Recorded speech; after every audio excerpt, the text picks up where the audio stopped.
Maxime Borelli, bonjour. Bonjour. Bienvenue sur le plateau de Salon CE Web TV. Alors, ce qui est intéressant, c'est qu'on va pouvoir parler des spectacles d'arbres de Noël. Alors, c'est peut-être quelque chose que les internautes n'ont pas l'habitude de voir ou s'ils ne viennent pas sur les salons des CE. Mais le spectacle pour l'arbre de Noël, c'est encore quelque chose qui répond à une véritable demande des élus de comité d'entreprise. Alors, les spectacles Alizés, ça fait maintenant presque 30 ans qu'ils existent. 28. 28 ans, voilà, qu'ils existent. Comment on est dans la durée et comment on crée ces spectacles et comment on arrive encore à motiver et quelle est la motivation des élus qui viennent acheter un spectacle d'arbre de Noël?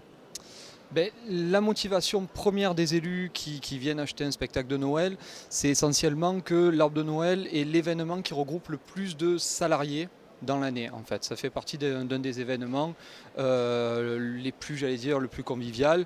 Donc de plus en plus, on se rattache à le fameux arbre de Noël traditionnel avec le spectacle, l'apéritif, où on réunit beaucoup de salariés, les familles, quelque chose de très, très convivial.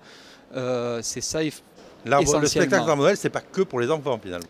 Et non, ce n'est pas. De plus en plus, on se rend compte que ce n'est pas que pour les enfants, puisqu'il y a le spectacle d'arbre de Noël pour les enfants, souvent l'après-midi, qu'on enchaîne avec un apéritif, une soirée. On en profite vraiment pour faire la fête de Noël de l'entreprise, quoi, et pas essentiellement des enfants. Alors, côté spectacle lui-même, est-ce que le spectacle est plutôt destiné aux enfants ou être aussi enfant adulte ou spectacle adulte?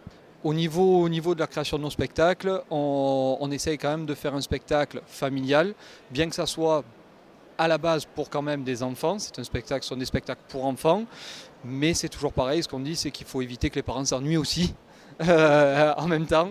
Donc voilà, on essaie de tout faire en sorte pour que les enfants, les gamins puissent se régaler, mais les parents puissent aussi apprécier le show. Alors, le spectacle, ça se déroule où? Ça se déroule dans l'entreprise? Ça se déroule dans une salle? Ça se déroule... Ça peut se dérouler justement partout, c'est-à-dire autant dans l'entreprise ou dans une salle louée par le comité d'entreprise, ou encore comme une de nos plus grande prestation qui est nos gros spectacles d'Arbre de Noël au Palais des Sports de Marseille, où là carrément c'est un principe de billetterie en fait, puisque les CE achètent le nombre de places dont ils ont besoin pour assister à un gros spectacle dans un palais des sports. Alors Noël 2013, c'est quoi le spectacle?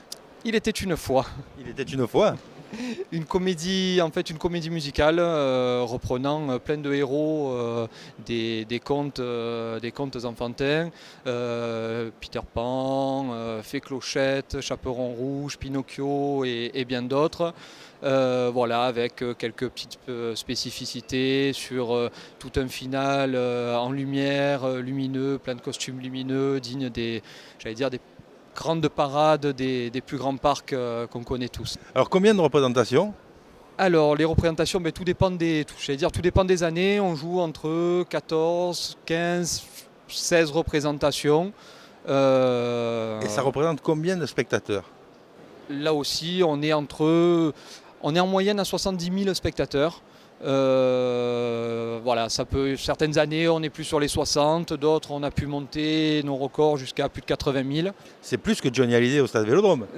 C'est plus que le Stade Vélodrome. Pour donner une image aux internautes, quand on dit 80 000 personnes, certes c'est sur 12 jours, mais c'est au global plus qu'un spectacle d'une star du rock dans un stade. Effectivement, mais ça reste un événement qu'on appelle un événement privé.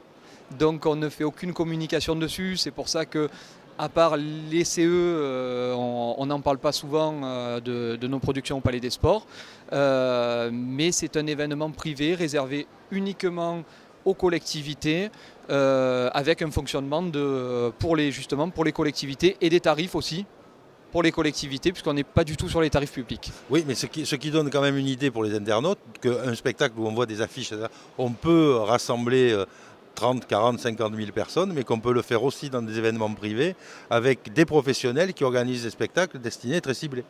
Exactement. Ça fait combien d'années que vous travaillez au Palais des Sports à Marseille maintenant? Palais des Sports de Marseille, il me semble que ça fait plus de 20 ans. En fait, c'est depuis la création, c'est simple, c'est depuis la création de la salle que nous faisons les grosses productions. Vous êtes chez vous au Palais des Sports là? Un peu. Vous connaissez tous les recoins? Exactement, oui. Maxime Morelli, je crois que si les comités d'entreprise veulent prendre contact avec vous, on vous trouve sur le site Salon CE puisque vous y êtes. Et puis, vous pouvez donner vos coordonnées.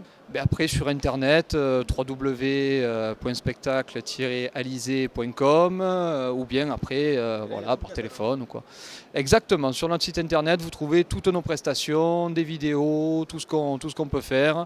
Et après on est ouvert à tout projet, on crée pas mal de choses, donc faut pas hésiter à nous appeler. Maxime Morelli, merci et à bientôt sur le plateau de la Web Télé Salon CE. Merci, à bientôt. Au revoir.